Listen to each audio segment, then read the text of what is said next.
do we know that the things that we're experiencing here in Detroit, that Detroiters are experiencing in particular, and that Black Detroiters are disproportionately affected by? How do we know this is about climate change? How do we know that there's a connection between the way that the environment has altered and been altered, and the hardship that we see in cities like Detroit?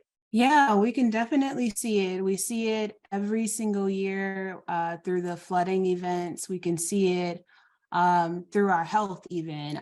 We know that from 2017 to 2019, 16.2% of Detroit adults and 11.11% of Michigan adults had asthma. And that means that the asthma rates in Detroit were 46% higher than for those Detroiters than Michigan residents as a whole.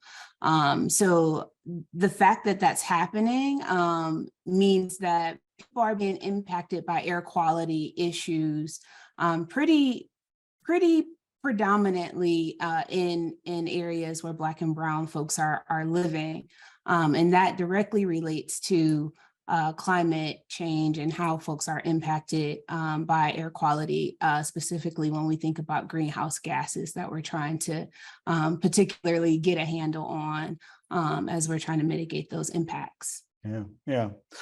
Jena, in a lot of your reporting at BridgeDetroit, there's this evidence of the things that we do and tolerate in Detroit that already make it difficult for people who live here. I mean, we create our own hardships with the amount of industry that we have, the lack of controls over air quality and things. But this idea that climate is kind of adding to that makes it even more urgent that we're seeing more of the consequences than we even would see in a city that was already really dirty. Yeah, I think it's hard because industry has helped build Detroit, and we're the Motor City, and Detroiters have a close connection to that legacy. And it's that same legacy that, like you said, is polluting primarily Black neighborhoods in Detroit and exacerbating the climate crisis. Yeah.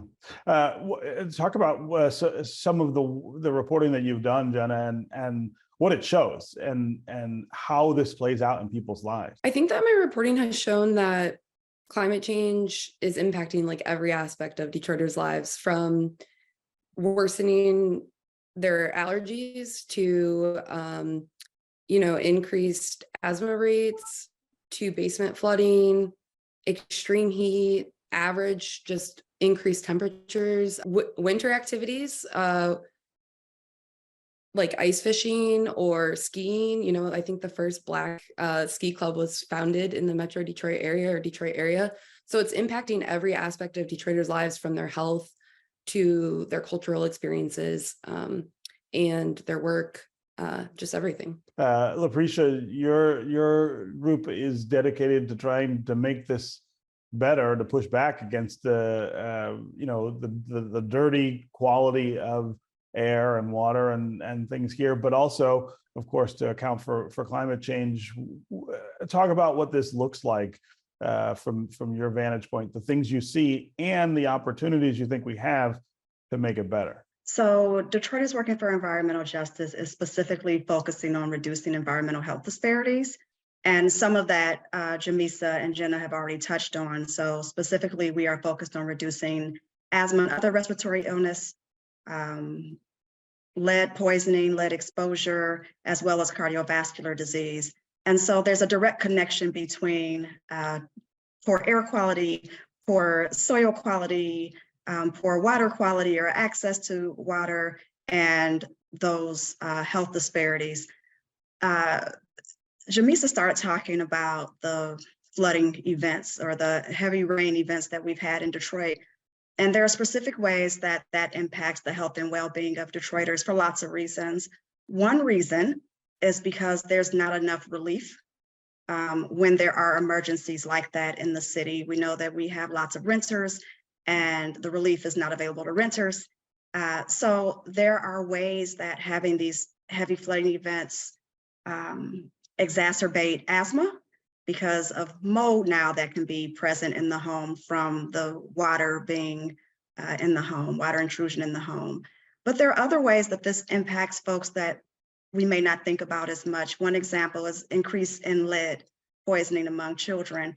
When we find that there's not relief from these flooding events, then folks are left to their own devices to figure out how to dry out their homes. One of those ways is beyond having neighbors and friends help to come and clean up, you also are opening and closing your windows to try to air out your home. And so that is introducing more lead dust into the air. 80% of our homes in Detroit are pre-1978. And so there's a lot of lead paint still existing in a lot of our homes. And so it's not just what happens from the rain, right? It's also what happens from residents being left to their own devices to try to solve the problems that come along with climate change. Talk about the Jamesa principles for democratic organizing. I think that's an important part of this. Yeah, we need government to do its job, but part of that is about us as citizens figuring out how to get government to be more responsive. The Jamesa principles are really, really central to the way that we have chosen to organize. Our goal for the critical decade really is to take on this issue of climate justice with broad alliances and bold and unapologetic vision for justice. And it really requires us to understand how we can reclaim and take on our own power, right? And so what does it look like for us to seek our own representation? So that's looking for us to be able to speak for ourselves, to be able to speak directly to our government about the things that we want to see in our communities as it relates to climate and our health. And how do we work with other organizations as well in order to do that, other entities in order to do that. So working in mutuality, for example. So those are just a few of those Jamesa principles, but those are the ways that we at MUJC like to see our work done. Watch One Detroit, Thursday at 7:30 p.m. You can find more at onedetroitpbs.org or subscribe to our social media channels and sign up for our One Detroit newsletter.